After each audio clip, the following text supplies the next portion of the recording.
खबर आ रही है सीरिया में, क्योंकि सीरिया में यूएस आर्मी के ऊपर कुछ हमले हुए, उसके जवाब में बॉम्ब बरसाए गए। लेकिन आज जो सबसे बड़ी खबर है और ये पूरे अंतर्राष्ट्रीय परिदृश्य को एकदम से झकझोर देगा, चौंकाने वाला मामला है, कल्पना के विपरीत है। रेजा पहलवी ईरान के एग्जाइल्ड अंतिम शाह हैं। वो आखिरी शाह जो ईरान के थे, जो प्रिंस थे, जो राजा थे, उनके वो लड़के हैं रेजा पहलवी, और वर्षों से एग्जाइल में हैं, ईरान से बाहर अपनी जिंदगी व्यतीत कर रहे हैं। रेजा पहलवी ने ईरानियन से अपील की है, और मैं आपको आज वो वीडियो भी दिखाऊंगा जिसमें एक फोटोग्राफ दिखाइएगा जिसमें वो लड़की जो सिगरेट पी रही हैं खमेनेई की तस्वीर को बुझा करके, वो भी तस्वीर आपको दिखाऊंगा। तो रेजा पहलवी ने अपने ईरानियन से अपील की है कि आप ईरान की सड़कों को सूना मत छोड़ो। पूरी दुनिया में आपके प्रदर्शन की गूंज है, और खास तौर से अमेरिकी राष्ट्रपति जितने महान हैं, अमेरिकी राष्ट्रपति की इन्होंने भूरी भूरी प्रशंसा की है। इन्होंने कहा कि अमेरिकी राष्ट्रपति की निगाह में आपका आंदोलन बहुत जबरदस्त मैसेज दे रहा, संदेश दे रहा है, और अमेरिकी राष्ट्रपति बहुत खुश हैं। इसीलिए आप ईरान की सड़कों को सूना मत छोड़ो। ये तो सीन का पहला हिस्सा है। अब दूसरा परिदृश्य, उधर अटलांटिक महासागर में पहली बार रूस, अफ्रीका, चाइना के साथ ईरान का वेसल्स पहुंच गया, और ठीक पहली बार ईरान का जो नौसेना है, जो नेवल आर्मी है, वो अपने वॉरशिप के साथ, ऐसा तो है नहीं कि ईरान भूखा नंगा है, उनके पास कोई वॉरशिप नहीं है, वो अपने वॉरशिप के साथ, मतलब ये तीनों चारों देश की सेना अटलांटिक में पहुंच गई, अटलांटिक महासागर में, और वहां पे उनके स्वागत के लिए साउथ अफ्रीकन ने पलक पावड़े बिछा दिए, और वहां पे संयुक्त युद्धाभ्यास शुरू हो गया। अब ये संदेश किसके लिए है? समुद्र में, अब उर्दू वाले समंदर कहते हैं, यहां दिल्ली के लोग बहुत ज्यादा समझते हैं समंदर को, तो समंदर कहते हैं, वैसे होना चाहिए समुद्र, लेकिन चलिए इनकी भाषा में समंदर में सेना उतर गई, और वो सेना ललकारना शुरू कर रही है। अब ये जो घटनाक्रम है, ये कोई छोटी घटना नहीं है।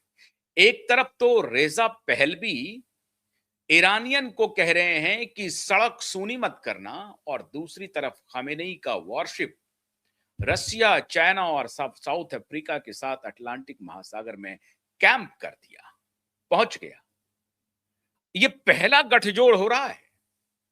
रसिया के साथ अच्छे संबंध हैं खमेनेई के और ईरान के, लेकिन वॉरशिप के साथ युद्धाभ्यास में वो उतर जाएंगे और साउथ अफ्रीका उनकी मेजबानी करेगा, ये तो अकल्पनीय है। ब्राजील भी वहां पर साथ में खड़ा है। बड़ी ही दुरूह परिस्थिति है। और सेरिल रामपोसा, जिस तरह से सेरिल रामपोसा को याद कीजिए कि जेलेंस्की के बाद पहली बार जो फटकार लगाई थी डोनाल्ड ट्रंप ने, वैसी ही फटकार थी जैसी फटकार की जेलेंस्की को डोनाल्ड ट्रंप ने लगाया था। जेरिल रामपोसा को व्हाइट हाउस में बिठा करके अपमानित किया और कहा कि आप गोरों के साथ जो काम कर रहे हो अफ्रीका में, ये बर्दाश्त नहीं है। ये कहानी बनाता है। बेचारे जेरिल रामपोसा कुछ नहीं कर रहे हैं, लेकिन डोनाल्ड ट्रंप उनको धमकी दे रहे हैं। वो जरा एक तस्वीर निकालिए सेरिल रामपोसा की डोनाल्ड ट्रंप के साथ व्हाइट हाउस में। मैं वो तस्वीर आपको दिखा रहा हूं, वो भी तस्वीर आप देखेंगे। तो ये वहां पे व्हाइट हाउस में सेरिल रामपोसा को सीधी धमकी दे रहे हैं। कौन? डोनाल्ड ट्रंप, और उसी अंदाज में जिस अंदाज में व्लादिमीर जेलेंस्की को दिया था। याद कीजिए, जेलेंस्की की साफ एक प्रकार से मैन हैंडल जिसको कहते हैं, उनका हाथ जा रहा था जेलेंस्की की तरफ, बदमाशी बंद करो, जो मैं कहता हूं वो सुनो, मतलब दादा की तरह।